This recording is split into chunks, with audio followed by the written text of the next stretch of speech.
The Cask of Amontillado by Edgar Allan Poe, published in 1846, read by Ryan Austin. The thousand injuries of Fortunato I had borne as best I could, but when he ventured upon insult, I vowed revenge. You, who so well know the nature of my soul, will not suppose, however, that I gave an utterance to a threat. At length I would be avenged. This was a point definitely settled, but the very definitiveness with which I was resolved precluded the idea of risk. I must not only punish, but punish with impunity. A wrong is unredressed when retribution overtakes its redresser. It is equally unredressed when the avenger fails to make himself felt as such to him who has done the wrong. It must be understood that neither by word nor deed had I given Fortunato cause to doubt my goodwill. I continued, as was my wont, to smile in his face, and he did not perceive that my smile now was at the thought of his immolation. He had a weak point, this Fortunato, although in other regards he was a man to be respected and even feared. He prided himself on his connoisseurship in wine. Few Italians have the true virtuoso spirit. For the most part, their enthusiasm is adopted to suit the time and opportunity, to practice imposture upon the British and Australian millionaires. In painting and gemmary, Fortunato, like his countrymen, was a quack. But in the matter of old wines, he was sincere. In this respect, I did not differ from him materially. I was skillful in the Italian vintages myself, and bought largely whenever I could. It was about dusk, one evening during the supreme madness of the carnival season, that I encountered my friend. He accosted me with excessive warmth, for he had been drinking much. The man wore motley. He had on a tight-fitting party-striped dress, and his head was surmounted by the conical cap and bells. I was so pleased to see him that I thought I should never have done wringing his hand. I said to him, "My dear Fortunato, you are luckily met. How remarkably well you are looking today. But I have received a pipe of what passes of Amontillado, and I have my doubts." "How?" said he. "Amontillado? A pipe? Impossible! And in the middle of the carnival?" "I have my doubts," I replied, "and I was silly enough to pay the full Amontillado price without consulting you in the matter. You were not to be found, and I was fearful of losing a bargain." "Amontillado? I have my doubts." "Amontillado? And I must satisfy them." "Amontillado?" "As you are engaged, I am on my way to Lucchesi. If anyone has a critical turn, it is he. He will tell me, 'Lucchesi cannot tell Amontillado from sherry.' And yet some fools will have it that his taste is a match for your own. Come, let us go." "Whither?" "To your vaults." "My friend, no. I will not oppose upon your good nature. I perceive you have an engagement. Lucchesi—" "I have no engagement." "Come." "My friend, no. It is not the engagement, but the severe cold with which I perceive you are afflicted. The vaults are insufferably damp. They are encrusted with nitre." "Let us go, nevertheless. The cold is merely nothing." "Amontillado! You have been opposed upon, and as for Lucchesi, he cannot distinguish sherry from Amontillado." Thus speaking, Fortunato possessed himself of my arm. Putting on a mask of black silk, and drawing a roquelaire up closely about my person, I suffered him to hurry me to my palazzo. There were no attendants at home. They had absconded to make merry in honor of the time. I had told them that I should not return until the morning, and had given them explicit orders not to stir from the house. These orders were sufficient, I well knew, to ensure their immediate disappearance, one and all, as soon as my back was turned.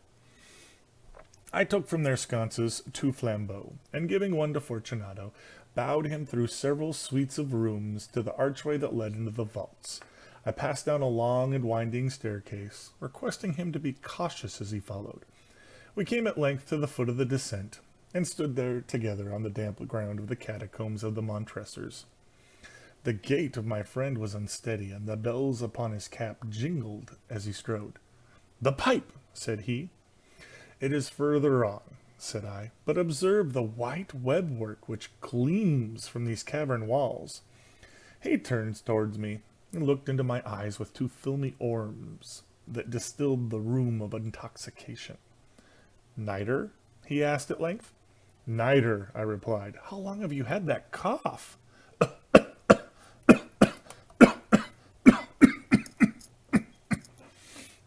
My poor friend found it impossible to reply for many minutes. It is nothing, he said at last. Come, I said with decision. We will go back. Your health is precious. You are rich, respected, admired, beloved. You are happy, as once I was. You are a man to be missed. For me it is no matter. We will go back. You will be ill, and I cannot be responsible. Besides, there is Lucchesi. Enough, he said. The cough is a mere nothing. It will not kill me. I shall not die of a cough. True, I replied. And indeed, I had no intention of alarming you unnecessarily, but you should use all proper precaution. A draught of this Medoc will defend us from the damps. Here I knocked off the neck of a bottle, which I drew from a long row of its fellows that lay upon the mold. Drink, I said, presenting him the wine. He raised it to his lips with a leer. He paused and nodded to me familiar while his bells jingled. I drink, he said, to the buried people that repose around us, and I to your long life. He again took my arm, and we proceeded. These vaults, he said, are extensive. The Montressors, I replied, were a great and numerous family. I forget your arms. A huge human foot d'or in a field azure. The foot crushes a serpent rampant, whose fangs are embedded in the heel. And the motto? Nemo me impune lasciset. Good, he said. The wine sparkled in his eyes and the bells jingled. My own fancy grew warm with the Medoc. We had passed through walls of piled bones, with casks and puncheons intermingling, into the inmost recesses of catacombs. I paused again, and this time I made bold to seize Fortunato by an arm above the elbow. The niter, I said. See, it increases. It hangs like moss upon the vaults. We are below the river's bed. The drops of moisture trickle among the bones. Come, we will go back ere it is too late. Your cough. It is nothing, he said. Let us go on. But first, another draught of the Medoc. I broke and reached him a flagon of de Grave. He emptied it at a breath. His eyes flashed with a fierce light. He laughed and threw the bottles upwards with a gesticulation I did not understand. I looked at him in surprise. He repeated the movement, a grotesque one. You do not comprehend, he said. Not I replied. Then you are not of the Brotherhood. How? You are not of the Masons. Yes, I said. Yes. You! Impossible. A Mason? A Mason, I replied. A sign, he said. A sign. It is this, I answered, producing a trowel from beneath the folds of my roquelaire. You jest, he exclaimed, recoiling a few paces. But let us proceed to the Amontillado. Be it so, I said, replacing the tool beneath the cloak and again offering him my arm. He leaned upon it heavily. We continued our route in search of the Amontillado. We passed through a range of low arches, descended, passed on, and descending again, arrived at a deep crypt in which the foulness of the air caused our flambeau rather to glow than flame.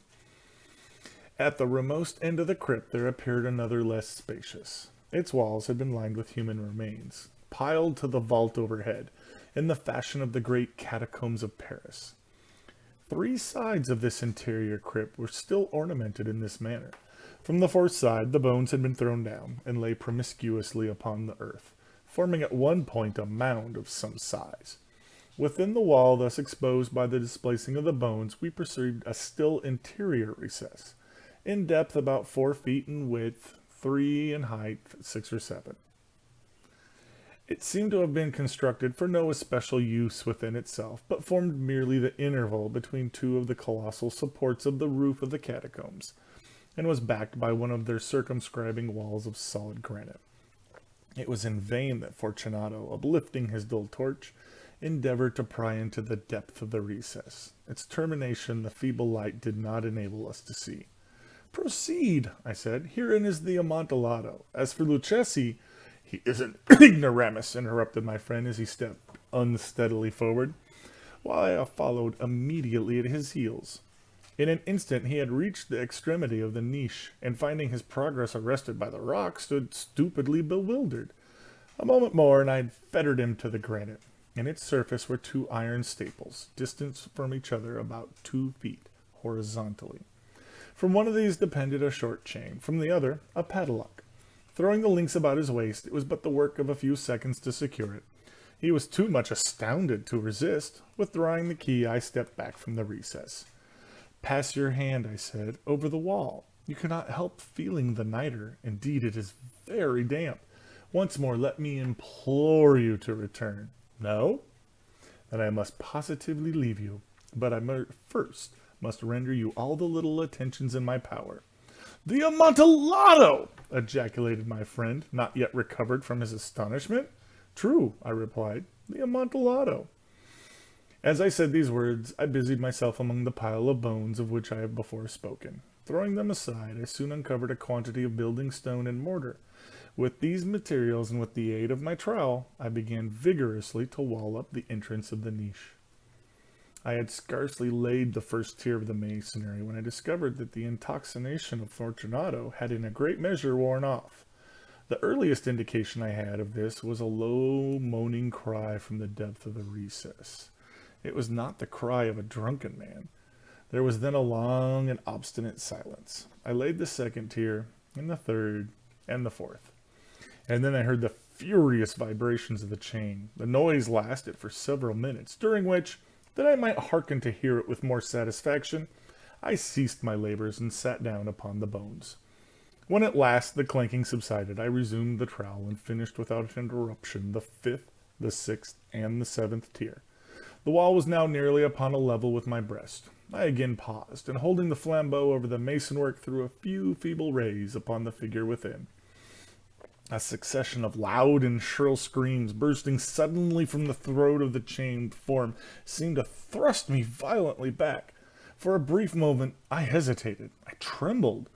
Unsheathing my rapier, I began to grope with it about the recess, but the thought of an instant reassured me. I placed my hand upon the solid fabric of the catacombs and felt satisfied. I reapproached the wall. I replied to the yells of him who clamored. I re-echoed. I aided. I surpassed them in volume and in strength.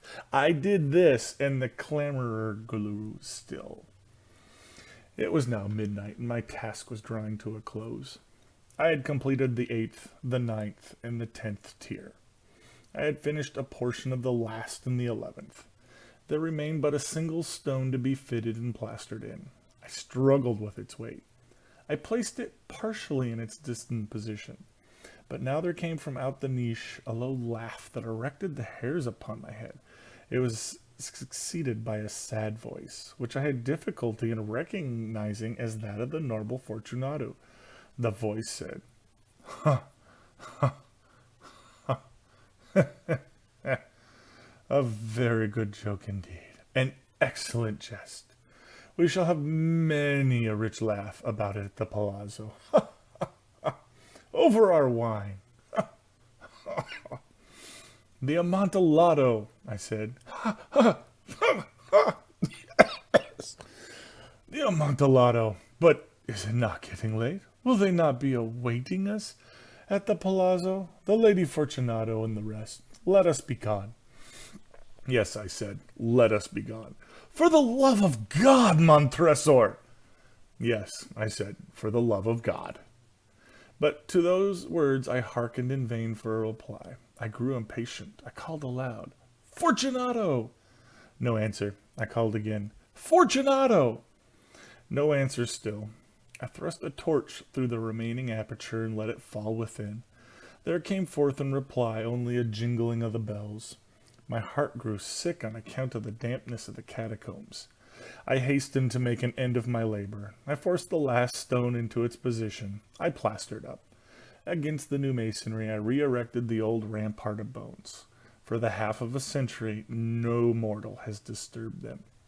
in passe requiescat.